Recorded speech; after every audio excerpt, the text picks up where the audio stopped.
at CMC. You're invited. Watch us on live stream or in person. You're invited. Join the conversation. You're invited. Welcome to CMC!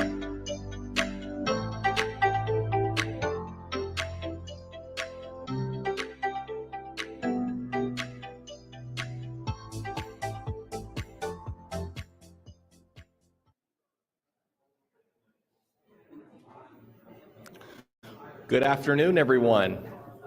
Good afternoon.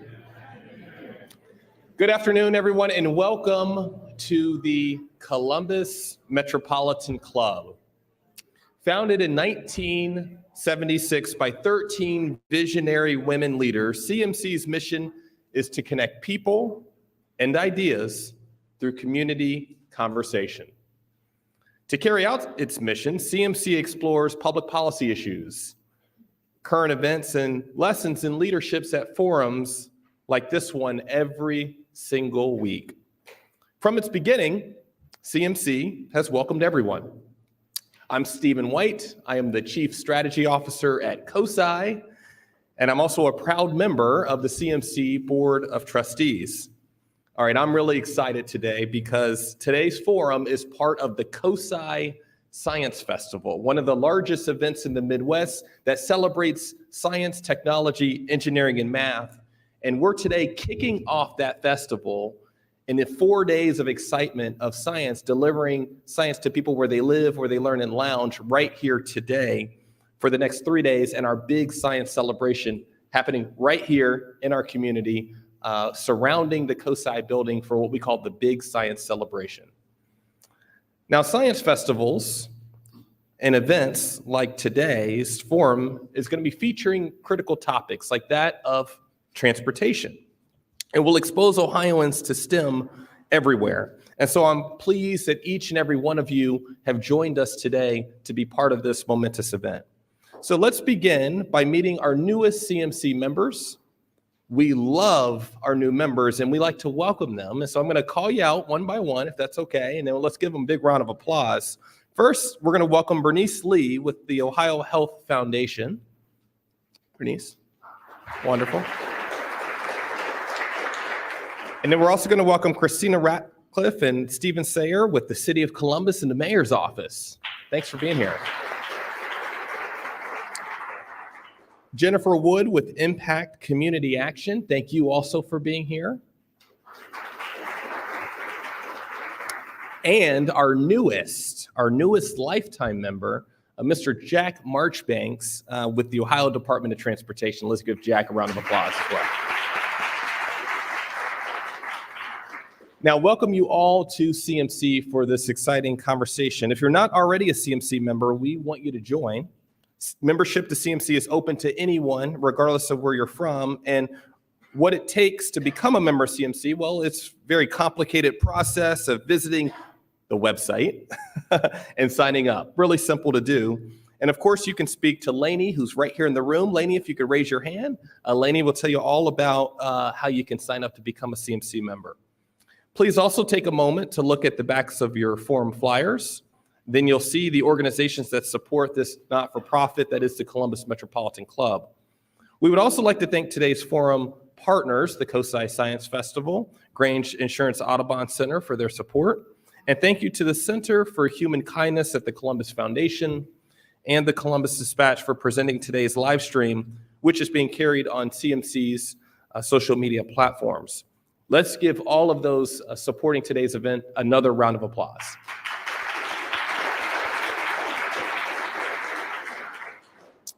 Now, for our conversation today, the future of personal transportation isn't clear, but it won't be based on privately owned gas-powered cars forever.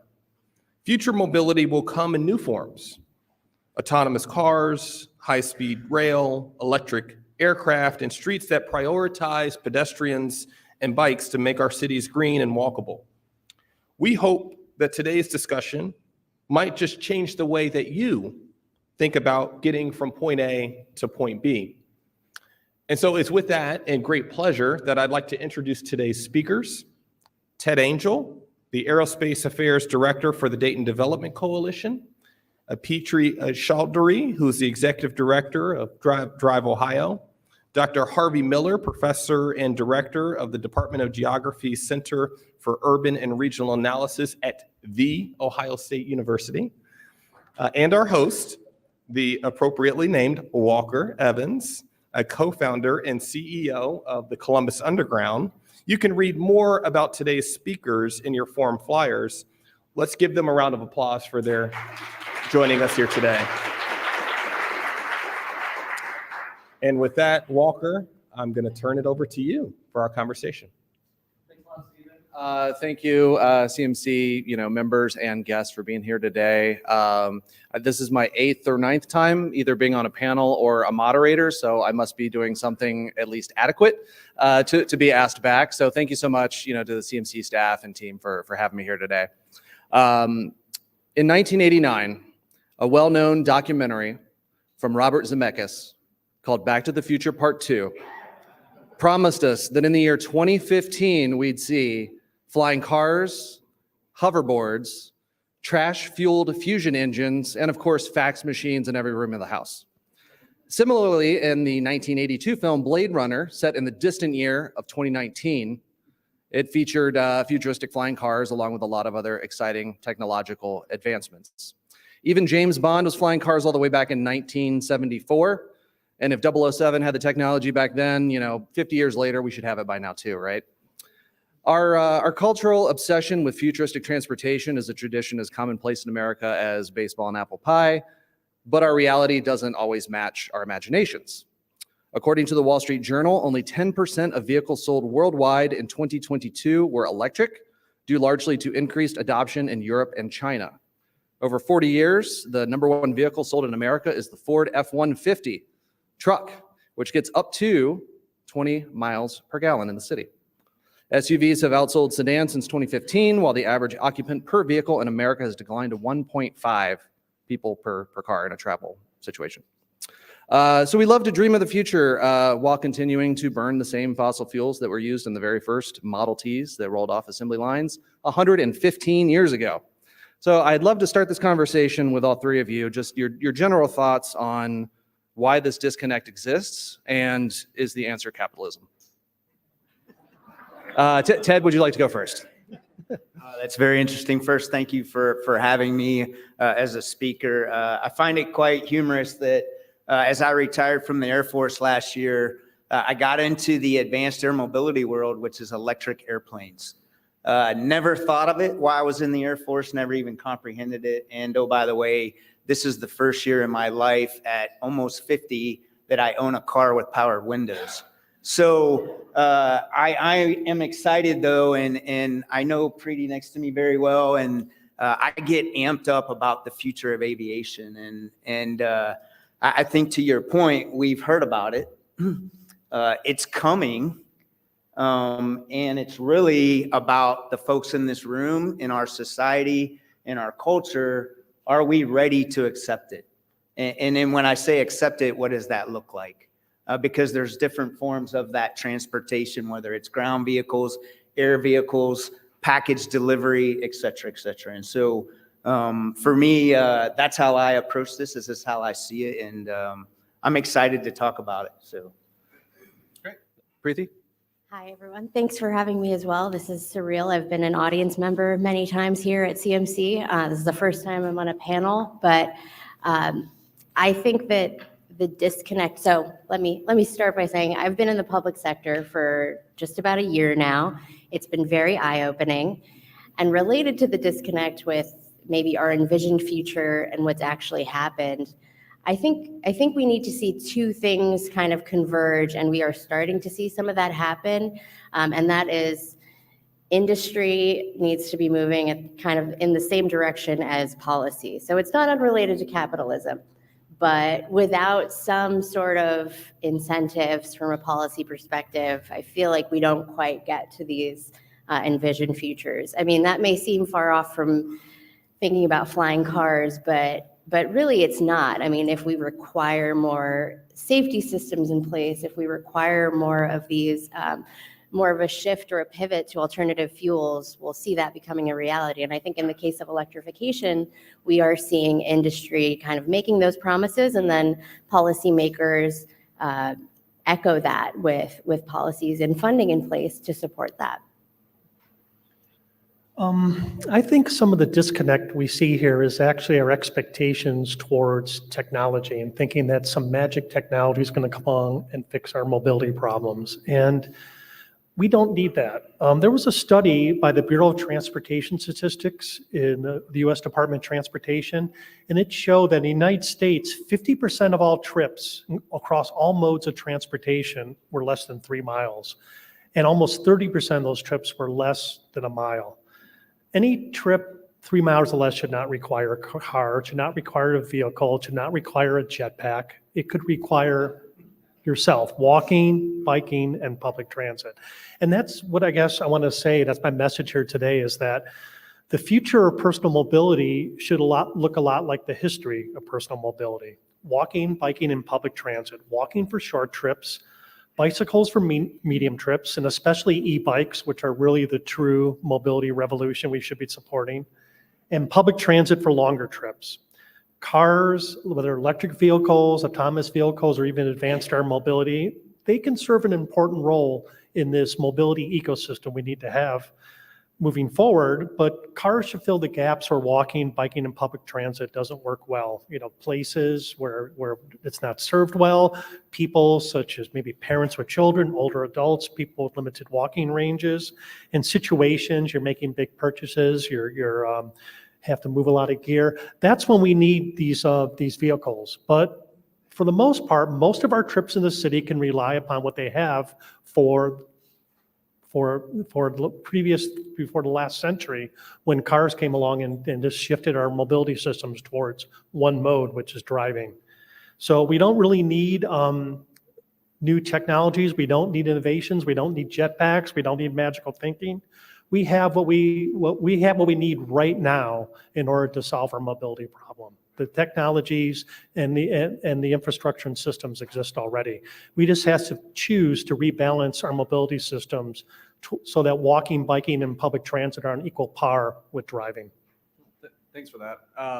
Ted, you mentioned, that the technology is coming, and that's something that we hear a lot on a very frequent basis. There's actually a really great supercut video that floats around on the internet from time to time of Elon Musk promising that full autonomous driverless technology is coming next year. And that supercut video includes him saying that every year since 2014. So after 10 years of that sort of like overpromise and under delivering, is 2024 going to be the year that we start to see some of this stuff roll out? Or when can we expect things to arrive? Sure. I can speak to the aerial side of this. So I stay very connected to this industry, and I pay attention to a few things. One of those is there's an Advanced Air Mobility Reality Index that's put out by SMG Consulting once a month. And that index truly captures the reality of your question. Is this going to happen?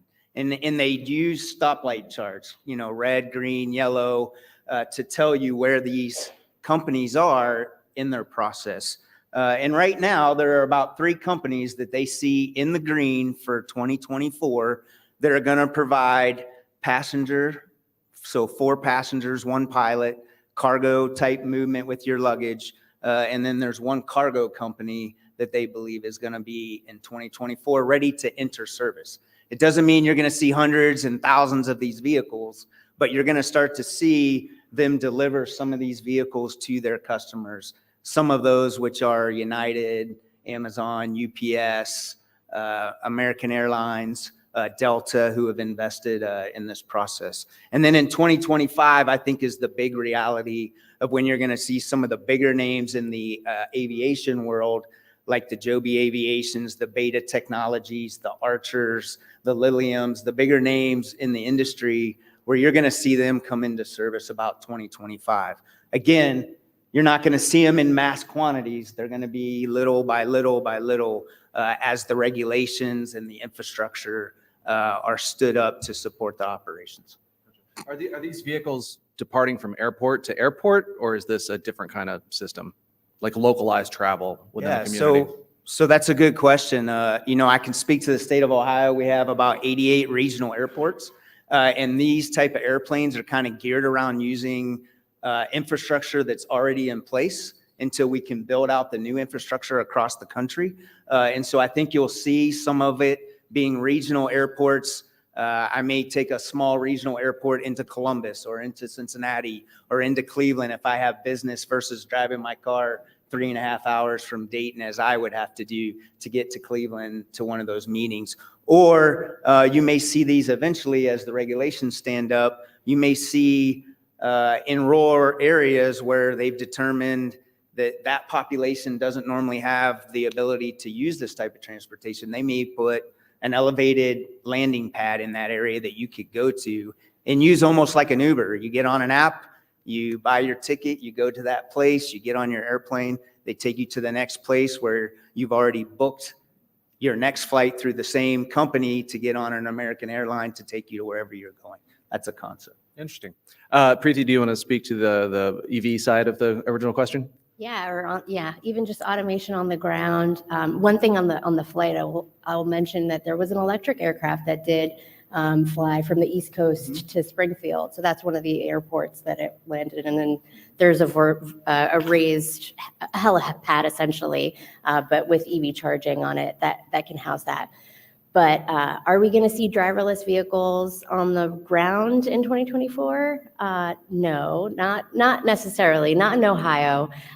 They exist. I think they're rolling out sort of in a similar way to the Aerospace. There are companies that have vehicles that are driverless.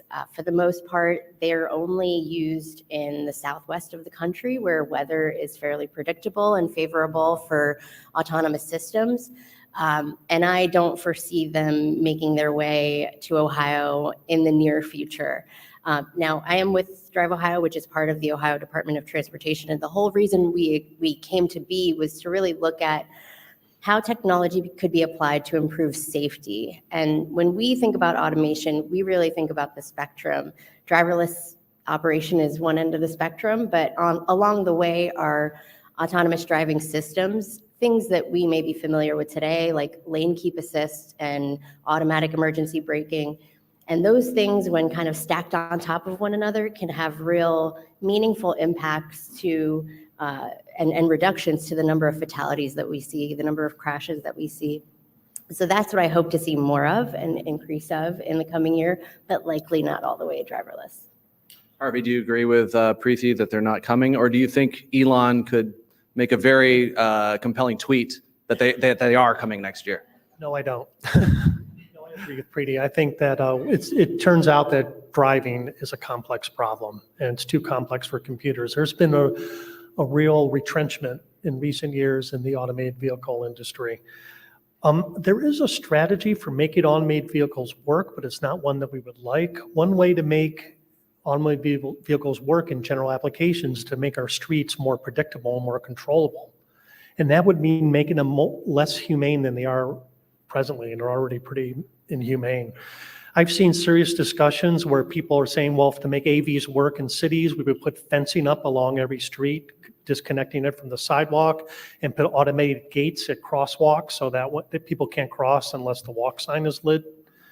That's not a city I want to live in. I don't want to live in a city of fences. I want to live in a city of connections. So I don't think it's coming. I really don't. I think driving assist is going to be very useful, as Preeti says, but in terms of a general application of automated driving, I think we're only going to see it in specific applications like college campuses, amusement parks, maybe even on dedicated bus lanes for public transit, but not in general, no. Preeti, you mentioned the fatality question, which kind of ties into the next point I wanted to bring up. According to a recent report from Bloomberg, there have been 17 fatal crashes involving Tesla's automated driving assist program in less than the past 2 years.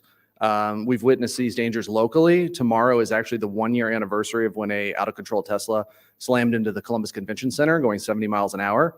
Thankfully, no one was hurt, but if a large event were occurring, that could have been catastrophic. Are these types of crashes going to be the new normal with autonomous vehicles if they're adopted en masse? And will we have to accept that some level of increased death is necessary just to fulfill our desire to take our hands off the wheel? No, I do not think we need to accept that. Very explicitly, no. The whole purpose for us to do, we want to follow a crawl, walk, run model. I don't think we will see here a driverless operation again for a long, long time. And that's because, I mean, one, we currently don't have policy that would allow that. We do say that we need to test AVs, and we work with companies to test autonomous vehicles now, but all of that happens with a driver behind the wheel. And I think that's an important step in this whole process and ensuring safety that perhaps has been skipped a little bit with some of the systems that we've seen that have had those terrible incidents.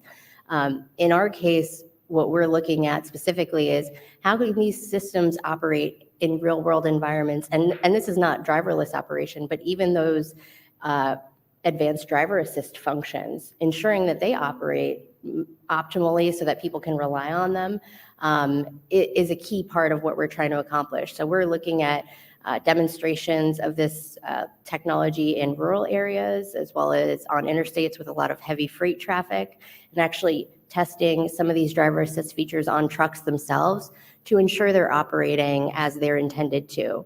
And again, all of that happens with a driver behind the wheel that's paying attention and in place to help us hopefully get there and work with industry to make sure these systems are reliable in the future. Harvey, yeah, I know you're big on reducing pedestrian deaths, the Vision Zero sort of initiatives, and a lot of what's going on right now is traditional vehicles causing crashes and injuries and fatalities. Are autonomous vehicles just counterintuitive for trying to solve those problems? Well, the thing is that autonomous vehicles may lead to fewer crash rates and fewer fatality rates, but if autonomous vehicles lead to more driving, then that may overwhelm the marginal increase in safety, and we actually may see more deaths and more injuries. We all should know the name of Elaine Hertzberg. She was the first pedestrian killed by an autonomous vehicle on March 18, 2018 in Tempe, Arizona. She was killed by an Uber AV that the engineers made the detection software less sensitive because they were getting too many false positives. And that points to one of the problems with AVs is that if they were truly safe and as safe as people want them to be, which means 0 deaths, nobody would want to ride in them. They'd be very slow and they would stop all the time. So there's just a real tension there between what we want out of our automobiles and what AVs can deliver in terms of safety. If we really want to save lives or really want to make people safe, we would encourage and support public transit, because public transit is the safest form of mobility in the United States. The data is very clear on that. Ted, I want to circle back to the idea of flying cars, more for like the personal intercity trip realm. It sounds like something that's a bit further down the pipeline, further from reality, but companies like Tesla and Uber have been experimenting with different versions of that technology for the better part of the last decade. Billionaire Mark Lohr, a former Walmart exec, unveiled a vision for his $400 billion futuristic city, Tolosa, in 2021, and which he plans to build in a yet to be disclosed desert community out in the Southwest somewhere. But his vision for that includes these sort of like personal transportation pods be moved almost like sort of like a drone with a human in it. Are we any closer to that becoming a reality, or is that just a billionaire's pipe dream turned press release? That's a great question. I think I can build on what Preeti said. Full autonomy. I think the goal and the vision is to get to that concept, even with aviation, where, like I said, they call it Uber Elevate. So it's the Uber that is going to be the air taxi. And that's a great concept, because eventually the goal is that you would get on your airline app, you would book your ride from your house, you would go to a location, get in an autonomous pod that would land. It's going to look like an airplane. You're going to sit in it with your luggage. It's going to take off. It's going to take you to your next destination where you can catch your flight to go to the West Coast because you're going to Disneyland or going to visit family or whatnot. I think it is a possibility. We are not going to see that in the near future. I think that is definitely probably in the, I don't want to put a date on it, but it's going to be quite a few years down the road, 10 to 20 years or more before we are comfortable enough with our systems, our travel, UTM, our traffic management systems that would have to be able to manage these type of aircraft flying at lower altitudes where we're not used to seeing airplanes and things like that. But is it a possibility? Industry is moving to that. And so I think at some point in time, maybe my grandkids and maybe my kids will see that. Preeti, Harvey, do you want to speak to that at all? Or even the safety concerns with that type of technology in cities? I do worry about this because right now we have a safety problem with ground vehicles in Columbus. I mean, a car hits a building at a rate of almost once a week, it seems like, in Columbus, let alone the people who are hit by cars. And now we're going to have these in the air. And I also wonder about security. Maybe you could answer that question. Are we going to have some type of TSA level, security for these air taxis? And if not, isn't it possible that a terrorist can take control of one of these things and all of a sudden, flying these things into my home where I work or my child's school? I think that's a concern that hasn't really been thought through yet in the industry. Yeah, I would agree. There are a lot of unknowns, a lot of things to consider. The way that this becomes an integrated part of our mobility landscape, there are just so many elements to it. But those conversations are starting at a national level. NASA and the Federal Aviation Administration are starting to lead some of that discussion around community integration. And Ohio is one of the states at the table to help inform that. And even some of our MPOs like MORPC are all part of those conversations to just kind of start asking those questions on how we will tackle that in the future. But it'll be a long process, I imagine.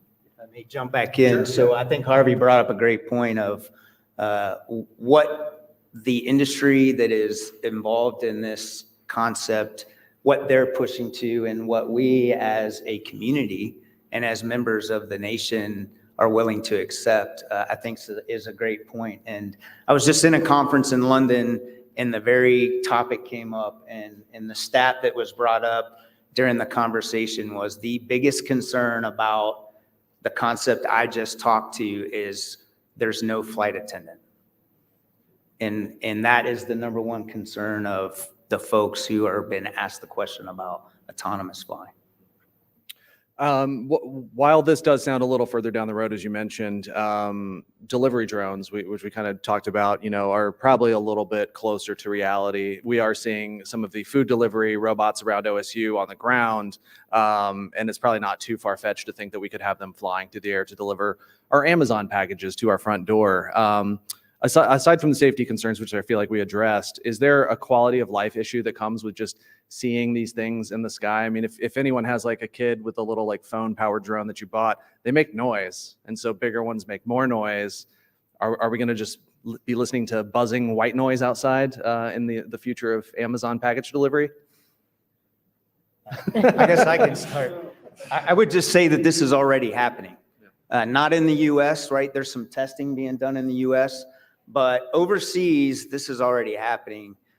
In Singapore, they already have a daily offshore delivery that is all done through drone systems.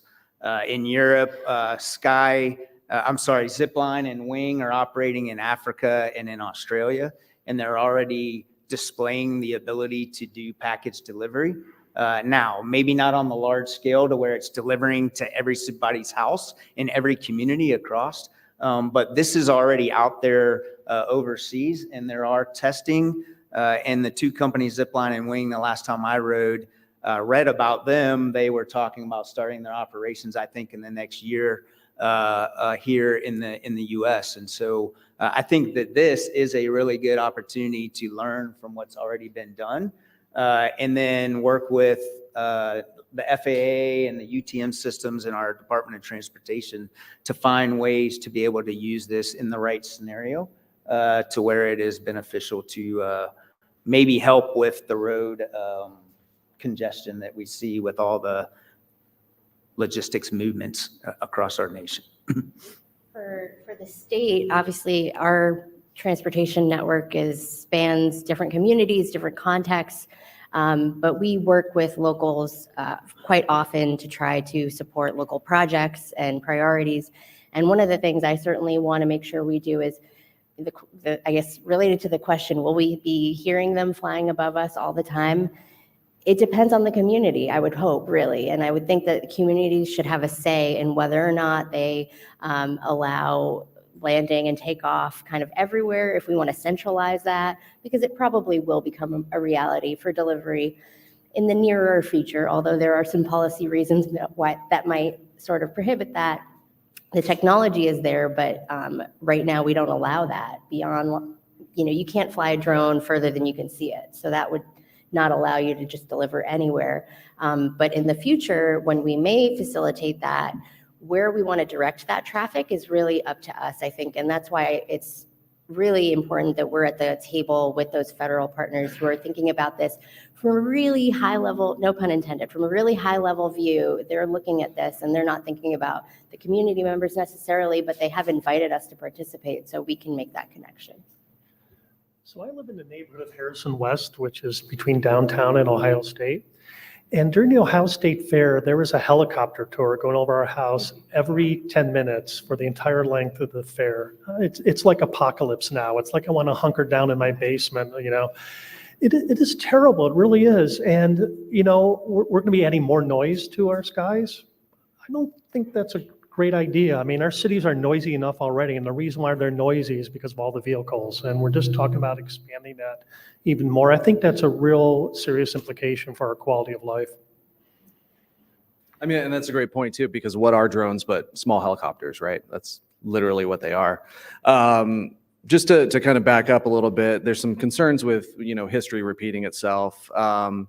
When automobiles were first adopted en masse in America in the 20th century, it paved the way for suburban sprawl, white flight, abandonment of downtowns, and mandatory car commutes, to work, to school, to everywhere you want to go. I've read some interesting think pieces from environmentalists who are cautioning that autonomous vehicles and autonomous deliveries will sort of enable a second wave of suburban sprawl 2.0. Where anyone with the means to purchase one of those vehicles can just live further and further out and sleep on their commute because they don't need to drive. Is this something that we should be concerned about? Just going kind of backwards on sprawl? Yes, we should be concerned about this. There's a tight connection between transportation and land use. Transportation affects land use and land use affects transportation. And if you look at the history of a city like Columbus, you could see it was developed in different transportation eras. Like Victorian Village, German Village, places like that. That was the walking era where we were limited by how far people could walk. Places like Clintonville and Grandview Heights were developed during the streetcar era. And then the whole rest of it was developed after World War II because of the automobile when we built highways. So lowering the friction to distance means that Columbus may sprawl even more, which makes it more challenging for other forms of mobility, such as walking, biking, and public transit. But not only is this a problem for transportation, it's a problem for the fiscal viability of our cities. So everyone remembers the formula for the area of a circle, pi r square. That says as the radius of a circle gets larger, the area expands geometrically much quicker. Cities are like that. As we continue to sprawl outward, as the radius of the city grows outward, the area over which we have to provide urban infrastructure and urban services increases geometrically. And we can't afford any more sprawl. We can't even afford the sprawl we have now. So this is really a danger with this new technology. My personal opinion is that autonomy won't necessarily increase sprawl because it doesn't change how much time necessarily it will take for you to travel those long distances. And I personally don't want to invest any more time than I need to in traveling to and from work. Maybe that's a thing with my generation where we want to be closer and closer to where we need to live our lives, but I would hope that it wouldn't have, certainly wouldn't be the same impact as building a freeway system and sort of the initial sprawl decades ago. Yeah, I think from my personal perspective, I agree. I see this enhancing our lives and giving us opportunities that maybe we don't have, or I think of my parents who never leave their house. Right, because they're just at an age where they don't want to. But if they have to go to the doctor, it takes them 40 minutes to get there, right? This is an opportunity to where maybe my parents in their older life would go to more doctor's appointments when they need to and choose not to, because now they have a tool that allows them to spend the right amount of time doing something that should be important. We'll move to questions from our live stream and in-person audiences in just a few minutes. So if you have a question, please make your way to the microphone now. If you're watching online, please type your questions into the chat. But before we take audience questions, I have one final question for our panelists. So I know a lot of my questions today have been drenched in skepticism. I do honestly love technology. I love city planning. I love these kinds of conversations. But I do think there's a lot of value in all of us questioning what is real and what is marketing hype. Because as fun as it is to watch a flying DeLorean, it's just movie magic. You know, it doesn't exist. So I'd like to ask each of you, just on a positive, optimistic note, like to ask each of you, what's one thing in Columbus and Dayton and Central Ohio that we've been doing really well on the transportation front, whether large or small, just something that is really exciting to you? Harvey, you want to start? Looking at me, Sure. okay. People like to throw shade on COTA, but I actually think COTA does a pretty good job. They're facing really tremendous headwinds because they're in a sprawled, auto-dominated city, and they also are in a state that is abysmal when it comes to funding public transit. So they face a real uphill battle. On the other hand, they've done some really good things like the C-Pass program, the pass for downtown workers. That's been tremendously successful. The C-Max bus route along Cleveland Avenue, I've looked at the ridership data. That is tremendously successful as well. One thing I really like what COTA is doing right now, and the city of Columbus and Morpsey, is the Linkus Initiative. I think that that's a really good idea. This is a bus rapid transit initiative, and also some, putting surrounding mobility infrastructure and zoning in order to increase densification along several corridors. I think that's a really good idea. I think that's a very good solution for Columbus, and I'm a big supporter of that. So pay attention to that. It'll be on the ballot in November 2024, and I'll be voting yes. I think it's a good idea. Yeah, I think that was a good plug. Agree with the Linkus plug for the ballot initiative next year. I think what Ohio is doing well is trying to not put all their eggs in one basket. We're trying to investigate different tools. The mobility provides a lot of opportunity and challenges, and we're using multiple tools in the toolkit, including technology, to try to help alleviate and address some of our challenges.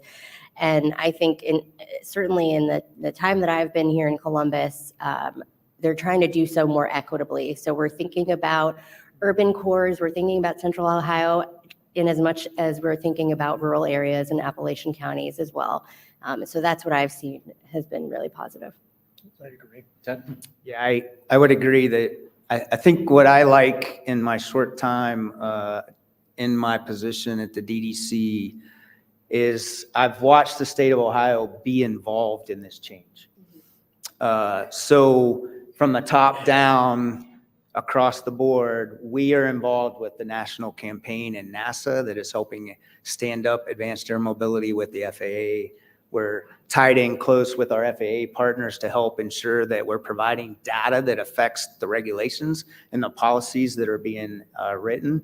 And we have the support across the whole state. And then we're also working on the things that Preeti just mentioned, creating flying corridors between Cleveland and Columbus and Cincinnati, the 33rd Smart Corridor right here locally and outside of the area. We're doing things to be a part of ensuring that we are able to ask those hard questions and make sure that our communities have a voice in how this is moving forward. Great, thanks so much. It's CMC's longstanding tradition to take audience questions. Lainey Cuthbert with CMC is curating questions from today's live stream audience. For those of you with us in person today, please join Lainey at the microphone. Out of respect for others, please keep your questions brief and to the point so we can get through as many as possible in the next 16 minutes. We don't have a hook or a gong, but if your question turns into a speech, we might look for one.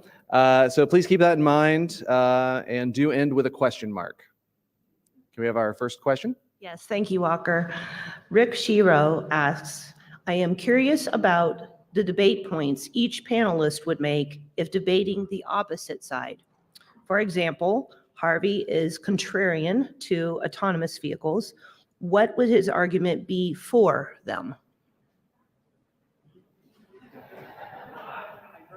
But what besides that?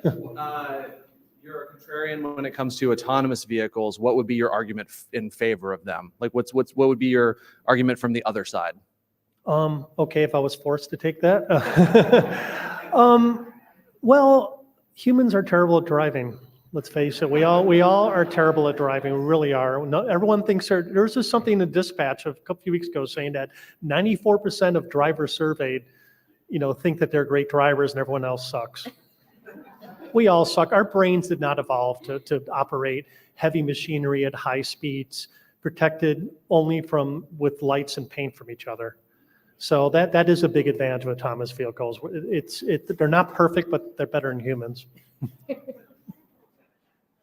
So would I have to take the Harvey stance?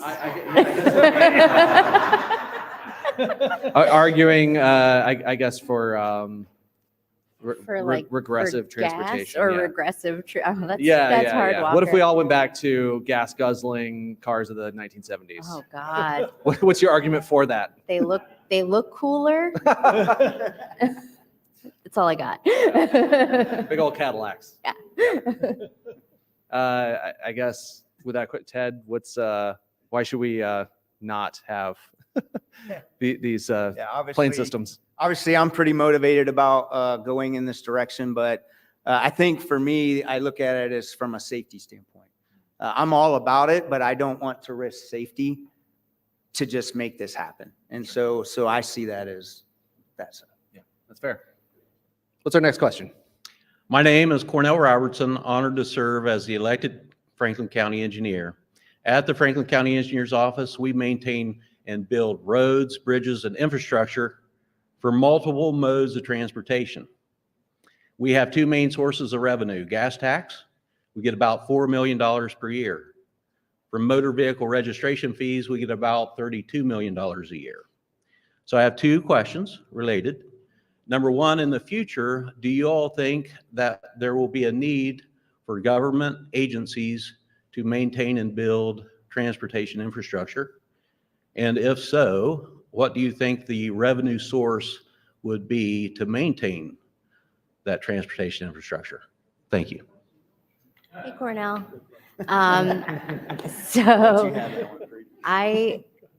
Yes, I think that government will continue to maintain transportation infrastructure. We are all very acutely aware, I think, certainly in government, that the amount of revenue we get now does not match what we need. Inflation continues to rise, and revenue that we get from the gas tax is on the decline. So one of the things that the Ohio Department of Transportation is doing is a study and a public awareness campaign looking at potential alternative revenue sources. And I envision in the future, they will implement some sort of strategy or propose a strategy all in concert with the public.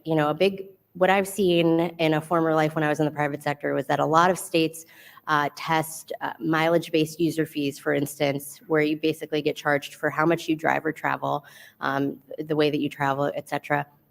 A lot of states roll that out without letting the public know it's coming. And that's been met with a lot of resistance. So I commend Ohio for making the choice to start with public awareness, with a teaching strategy on just letting folks know how we actually are funded, because I think there's a lot of misconception.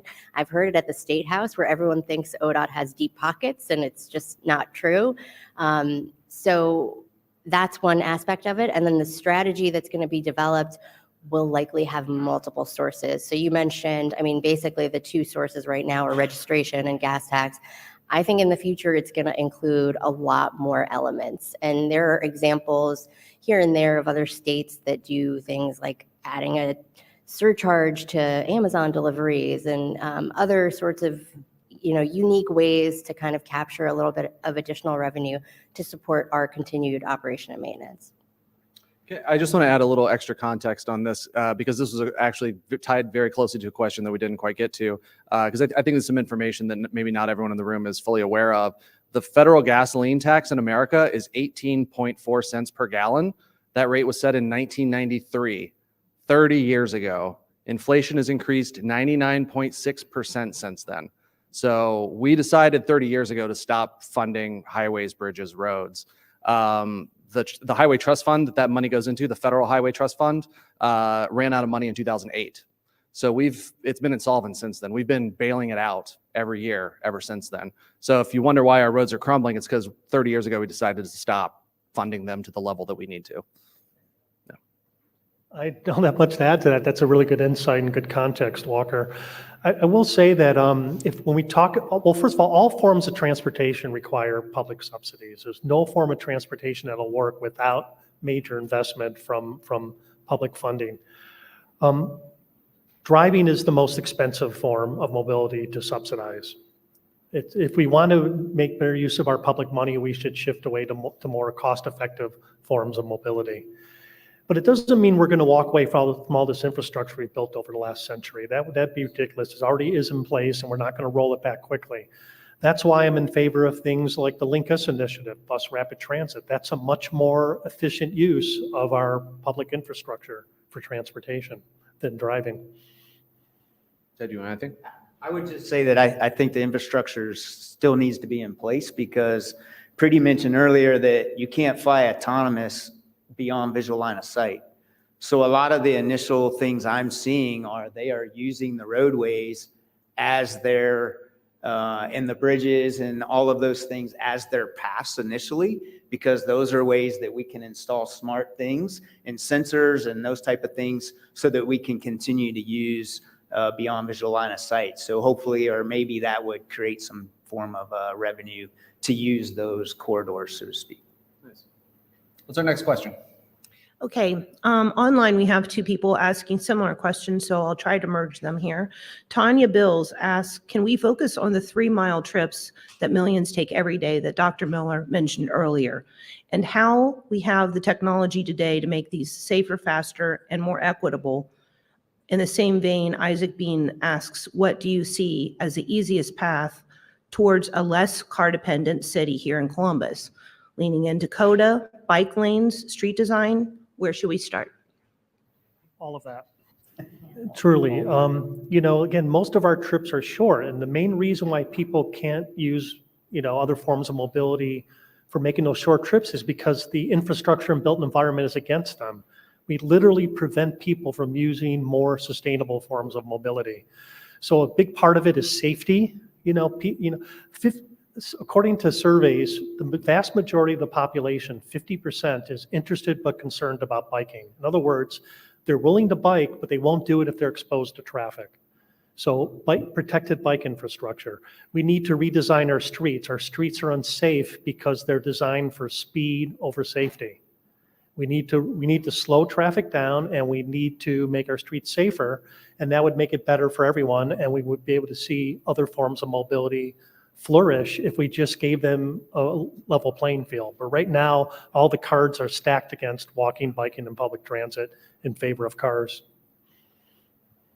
I agree. Rebalancing is necessary, as Harvey mentioned. And I think in the city of Columbus, you can see some of that actively happening where they're trying to make some strides, rebalancing.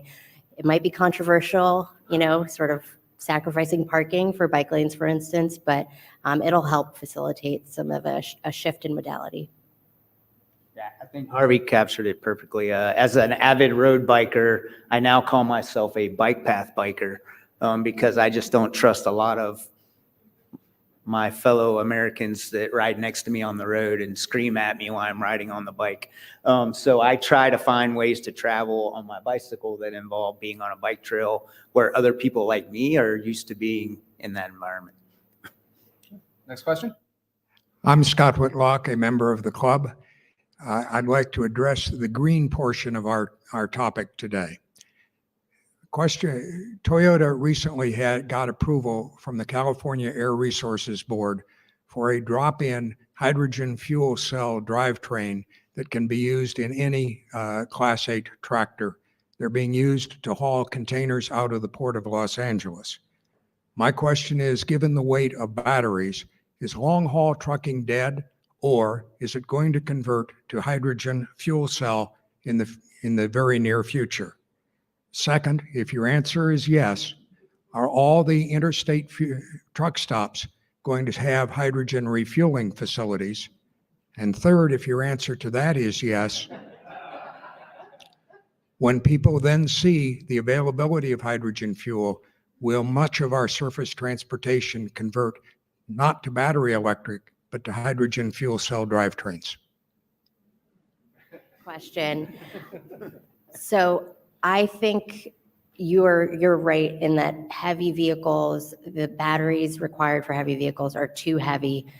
Now, that doesn't mean folks are not looking into medium and heavy duty electrification, but I will say that right now where we are is we're at a stage of studying all of the options: hydrogen fuel cell, electrification, natural gas. All of the options are being looked at.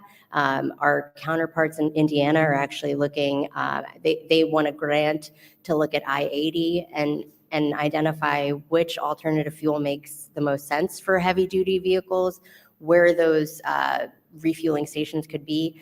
On a personal note, I do think hydrogen fuel cell will sort of emerge as a potential winner for heavy vehicles. Will truck stops then provide hydrogen as a fuel? I would suspect yes. I know that for the EV charging stations, we are going to see gas stations and truck stops add electric vehicle charging equipment,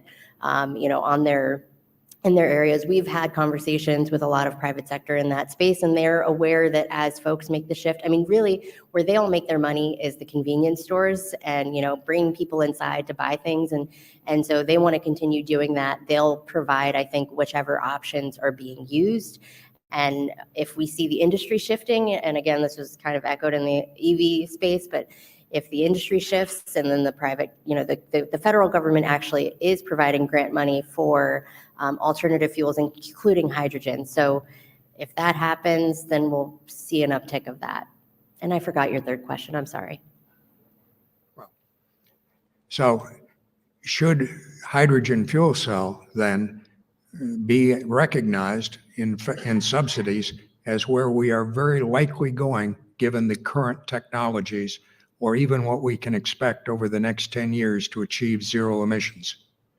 That's a really good point, and something we can start having conversations about after we've done these kind of feasibility studies on the matter. But I would expect that would be a conversation we have. I'll add that there has to be some real technological breakthroughs for hydrogen fuel to work, because the energy density of hydrogen is very low. And that's the big problem, is trying to make it dense enough so it can be portable and be carried in vehicles. It could happen, but it's going to require a major technological revolution for that to occur. And also hydrogen infrastructure itself, fueling infrastructure, is going to be very expensive. That's why I think we'll see it in fleet vehicles like buses and universities and things like that before we'll see it in personal vehicles. Anything else to add? Yeah. Thank you for the very specific question. What's our next one, Laney? Okay, we have another couple from online. Nancy Nanny asks to encourage more people, this is people changing their attitude towards transportation, to walking, for example. How would people feel safe walking at night? And additionally, again, a change in how you're doing your transportation. How do the people in Columbus who don't own a car expect to get their groceries? Bike paths don't get you to the grocery, or don't get you out to the grocery store. You can't get your groceries on a bike, is essentially what you're saying. We used to get their groceries without cars for, thousands of years, actually, before the car came along. And now, because the car came along, all our grocery stores are becoming bigger and farther apart and require cars to get to them. So we need to roll that back, basically.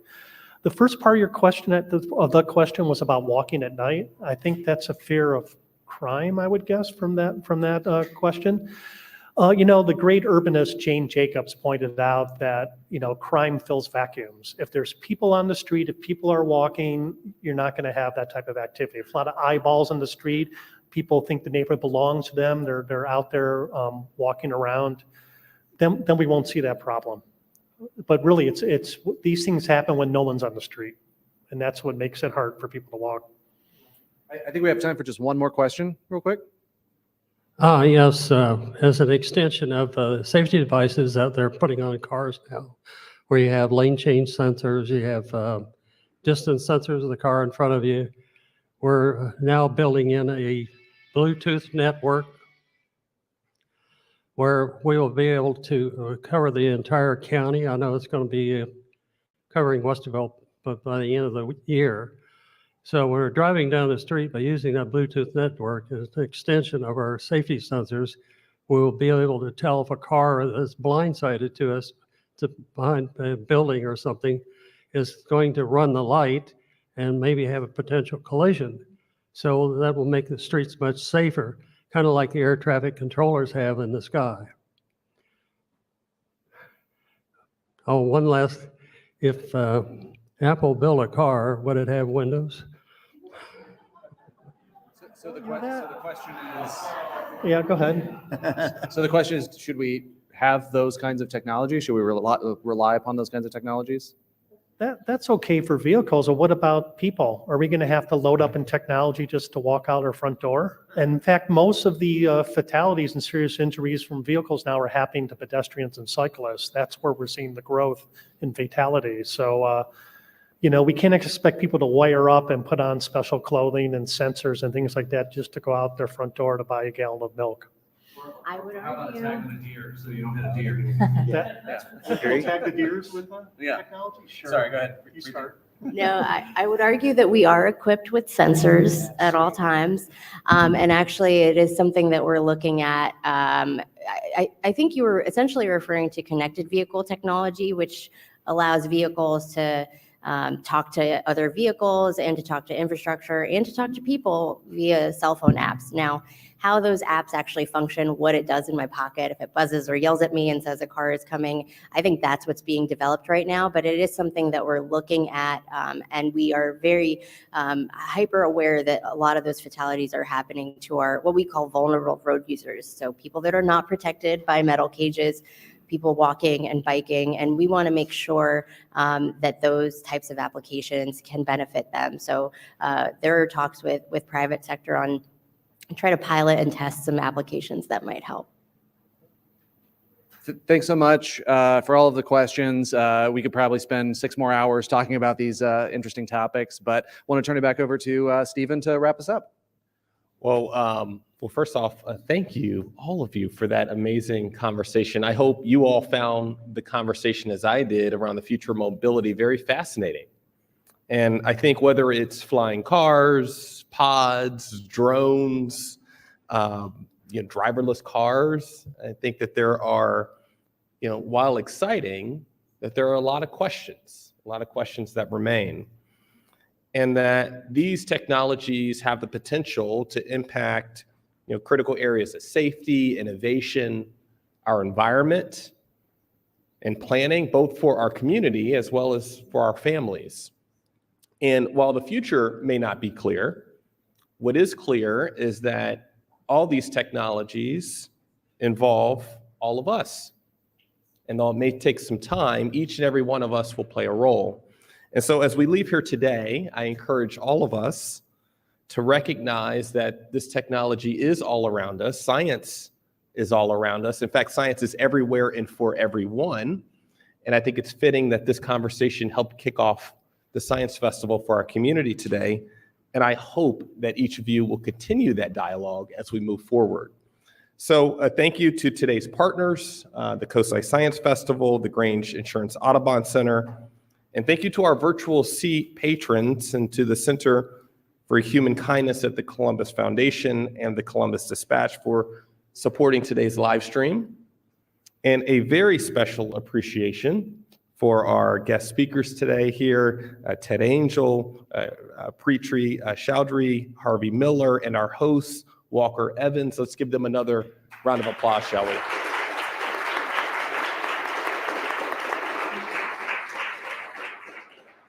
So please make plans now to attend next Wednesday's forum, which will be Beating the Stigma of Substance Addiction and Mental Illness, right here at Grange Insurance Audubon Center.